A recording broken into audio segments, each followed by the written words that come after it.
द्रौपदी के लिए पास मेनका आई, किसी के पास उर्वशी आई, किसी का।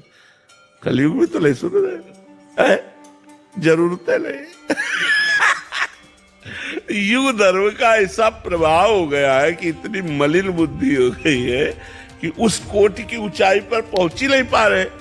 जिस कोटि पर ऊंचाई पर पहुंचना है तो उस कोटि की ऊंचाई पर वो प्रश्न आता है। तो बहुत बस ऐसे, इसीलिए हम कहते हैं राधा राधा रटो, नाम जप करके कलयुग केवल नाम आधारा, सुमिर सुमिर न रूप नहीं पारा।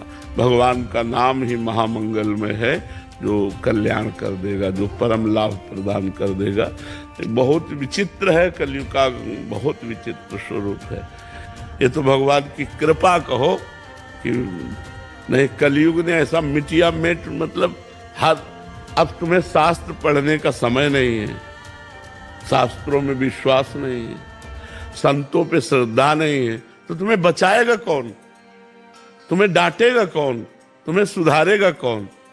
संत वचन ही तो है, गुरु वचन ही तो है, शास्त्र वचन ही तो है जो हमें सुधार सकते हैं आध्यात्मिक। अब इन्हीं पर श्रद्धा नहीं। कलयुग का बड़ा विचित्र, ये तो कौन सी हवा चली है जो इतने, मतलब जन समुदाय, नवयुवक जन भगवत मार्ग की तरफ, अध्यात्म की तरफ कदम बढ़ा रहे हैं। हम तो प्रणाम कर रहे हैं, भगवान की बड़ी कृपा हम मानते हैं कि आज हमारा समाज जो है कदम बढ़ा रहा है। नहीं तो देखो 9-9 बजे उठने वाले और सुबह से भीड़ लगी रहती है, सब नौजवान माता बहनें सब कम से कम सुबह उठना तो सीख गए। नहीं तो 9-9 बजे तक लोग सोते हैं, 10-10 बजे तक सोते हैं, 4 बजे ब्रह्म। अच्छा, जो जुड़ेगा उसकी दिनचर्या बनेगी, उसके गंदे आचरण छूटेंगे, वो आध्यात्मिक बनेगा, तो हमारा समाज सुधरेगा। ये तो कोई भगवान की ऐसी कृपा हुई है कि हवा चली है। नहीं तो बहुत ही व्यसन में, छोटे छोटे बच्चे व्यसन में, व्यभिचार में, गंदी आदतों में। कलयुग का प्रभाव देखो, जहां 13-14 वर्ष के बच्चे को संसारिकता का ज्ञान नहीं होता था, गांव में हमने देखा है, कोई गलत आचरण की भावना ही नहीं थी।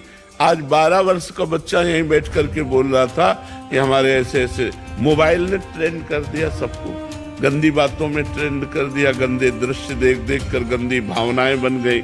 ये तो कहो भगवान की कृपा है कि संतों के वाक्यों पर श्रद्धा फिर प्रकट हो गई।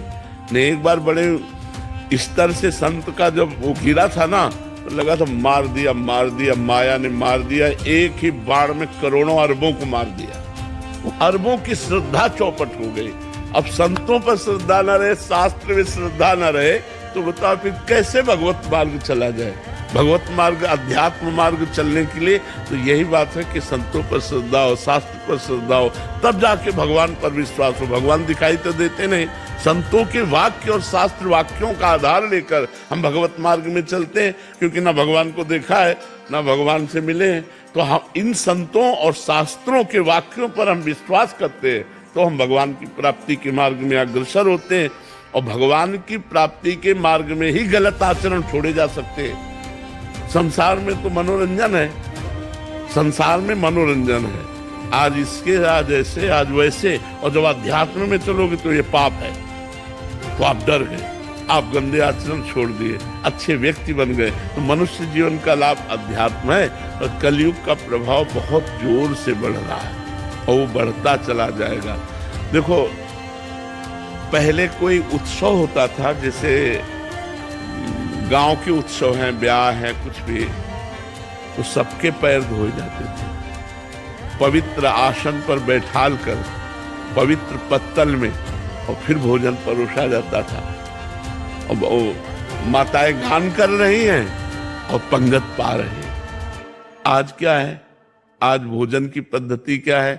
अच्छा, जो पार्टी है उस देखो, अब वो शराब पिए, उसी चम्मच से खा रहा है, उसी हाथ से खा रहा है, और वो जाकर के वहां उसी हाथ से, तो सब झूठा होता जा रहा है ना, बुद्धि अपवित्र। देखो कलयुग का प्रभाव, कैसे पवित्रता से भोजन लिपे पुते स्वच्छ जगह पर पवाया जाता था, हाथ पैर धुलवा करके और सब तिलक लगा कर, कितनी आज पवित्रता कहाँ रह गई? अगर आज ऐसा करने लगे तो उपहास